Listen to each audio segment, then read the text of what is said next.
Carlos Piado walked into the North Central Animal Shelter holding a stray puppy he found running around his neighborhood. As an owner of 2 dogs, he couldn't add another pup to his pack. Tried for 2 days to get him a home and I still find anybody.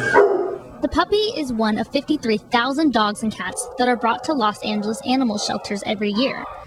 More than 36% of those animals are euthanized. Patricia Oat has been working in animal services for 16 years. She fears the number of euthanized animals will rise if the city closes one shelter due to budget cuts. Close that down, that means that we'd have to keep all those animals here. We would be way over capacity, we would not be able to keep them, and a lot of these animals are not adoptable. So if they were to be here, I'd have to euthanize more of the adoptable animals in order to keep the unadoptable ones for the legal reasons.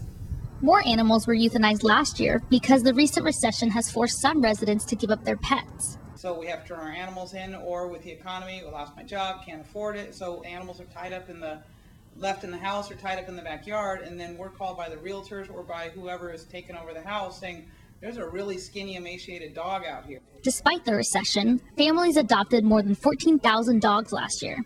Puppies or small fluffy pets are the first to go to new homes, but shelters are overrun with larger dogs that appear dangerous. It's not that they raise them to be more aggressive, it's that they don't socialize them.